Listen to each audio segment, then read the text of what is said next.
मैं शिशिर कुमार स्वागत करता हूं आप सभी का करियर प्लानर अलायंस क्लब के स्टूडियो में। जैसा कि आप सभी जानते हैं, काफ़ी लंबे इंतज़ार के बाद कल 2019 सीजीएल 19 का रिज़ल्ट आया है। तो सर से जानेंगे, सर हमारे साथ है चीफ मेंटर भूपेश सर, जो बताएंगे सीपीएसई का जो किस तरह का रिज़ल्ट रहा। सर।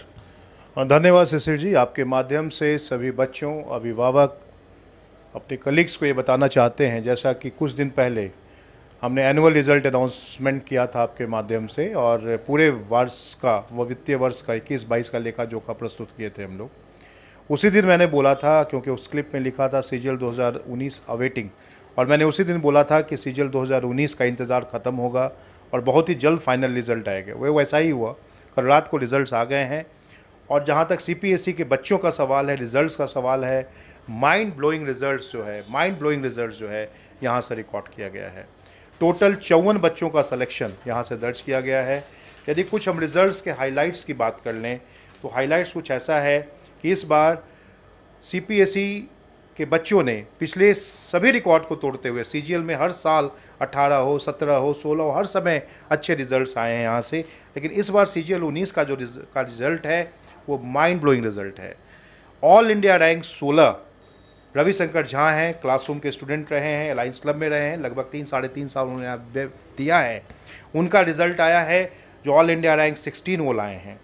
साथ ही साथ कुछ विभाग के जोनल टॉपर और कुछ विभाग के बिहार टॉपर भी यहाँ से पाए गए हैं।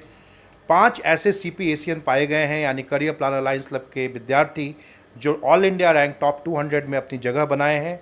9 ऐसे विद्यार्थी पाए गए हैं सीपीएसियन जो टॉप 500 ऑल इंडिया रैंक पर जगह बनाए हैं।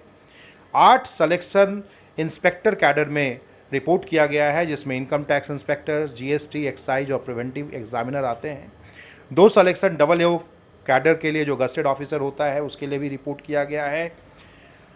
ऐसा कोई भी विभाग, ऐसा कोई भी केंद्रीय मंत्रालय नहीं बचेगा जिसमें कि यहाँ से बच्चे नहीं जाएंगे। सभी जगहों पे यहाँ से बच्चे का सिलेक्शन हुआ है। बहुत सारे बच्चों का सिलेक्शन ऑडिटर के लिए हुआ है, कुछ बच्चों का मिनिस्ट्री ऑफ रेलवेज़ के लिए हुआ है, कुछ बच्चों का सिलेक्शन, बहुत बच्चों का सिलेक्शन टैक्स असिस्टेंट के लिए पाया गया है, बहुत बच्चों का सिलेक्शन कुछ बच्चों का जेएसओ के लिए भी पाया गया है, एसआई स्टैटिस्टिकल इन्वेस्टिगेटर के लिए भी इनका सिलेक्शन हुआ है। ऐसा कोई भी पद इस बार नहीं बचा है। मिनिस्ट्री ऑफ एक्सटर्नल अफेयर्स में बच्चे गए हैं, इन्फोर्समेंट डायरेक्टरेट में बच्चे जा रहे हैं। ऐसा कोई भी विभाग नहीं बचा है जहाँ के बच्चे का सिलेक्शन यहाँ से दर्ज नहीं गया है।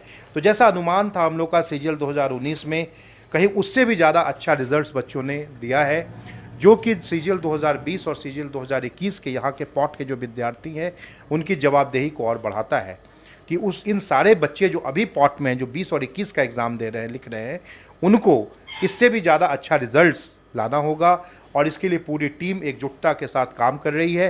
मुझे पूरा उम्मीद है कि सीजीएल 20 और सीजीएल 21 में भी इससे भी ज़्यादा अच्छा रिजल्ट्स यहाँ के बच्चे को मिलेगा। एक आभार हम उन बच्चों के लिए भी देना चाहेंगे जो किसी कारणवश फाइनल लिस्ट में अपनी जगह नहीं बना पाए। हर बार ऐसा होता है, कुछ न कुछ बच्चे कुछ पॉइंट से मेरिट लिस्ट में जगह नहीं बना पाते हैं। वैसे कुछ बच्चे सीपीएसई परिवार में भी रह गए हैं, उनको चिंता की बात नहीं है, क्योंकि उनका रिजल्ट सीजीएल 2020 इंतज़ार कर रहा है, 21 इंतज़ार कर रहा है, उनका भी सिलेक्शन होना ही होना है। एक चीज़ और हम बताना चाहेंगे कि करियर प्लानर अलायंस क्लब में जो मैंने एनुअल रिजल्ट अनाउंसमेंट भी किया था, उसमें भी यही देखा गया था। पटना ही नहीं, पटना के अलावा जो भी अपने ब्रांचेस थोड़े पुराने हो गए हैं, जैसे मुजफ्फरपुर में से काफ़ी रिजल्ट्स रिपोर्ट किया गया, गया से रिजल्ट्स आए, कुछ रिपोर्ट समस्तीपुर, कुछ रिजल्ट्स नवादा, कुछ रिजल्ट्स आपको पूर्णिया से भी रिपोर्ट हुआ।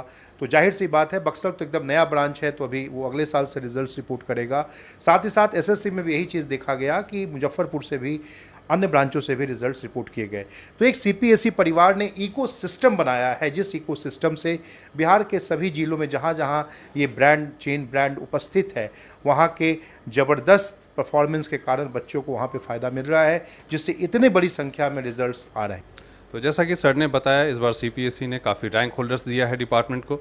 तो आइए सर से जानते हैं उनके सम्मान के लिए क्या आयोजन किया जा रहा है, कब ये आयोजन होगा, किस तरह का प्रबंध है। सर। शिशिर जी, बैंकिंग डिवीज़न हो या एसएससी डिवीज़न हो, दोनों डिवीज़न में बच्चों ने आउट परफॉर्म किया है, माइंड ब्लोइंग परफॉर्मेंस रहे हैं, वो बड़े बधाई के पात्र हैं।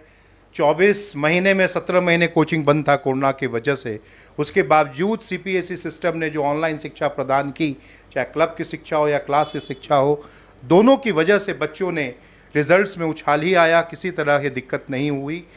जाहिर सी बात है अब ये सम्मान का विषय है, तो हम लोग सम्मान दिवस जो इनके लिए मनाएंगे, जो एनुअल फेलिसिटेशन प्रोग्राम होगा, वो इस साल 14 मई 2022 को पटना के गांधी मैदान के एस के मेमोरियल हॉल में आयोजित किया जा रहा है।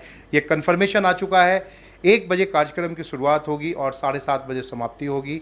साथ ही साथ ये भी हम आपको बता दें कि इसमें बड़े बड़े डिग्नेटरीज डिपार्टमेंट से भी रहेंगे, तो एक अच्छा एक्सपेक्टेशन सेटिंग एक्सरसाइज हो जाता है उस माहौल, उस समारोह हॉल में, जिसमें जितने भी अचीवर्स जो अपने बैंकिंग इंडस्ट्री या डिपार्टमेंट्स को ज्वाइन करने जा रहे हैं, उनको भी एक अच्छा मोटिवेशन मिलता है, उनको भी लगता है कि डिपार्टमेंट में जाने के बाद उनको क्या करना होगा। तो इन सभी बच्चों के लिए सम्मान समारोह, विदाई समारोह 14 मई 2022 को होने जा रहा है। एक बार फिर से आप सभी को CPSE परिवार को बहुत बहुत बधाई, शुभकामनाएं। Thank you sir. Thank you very much.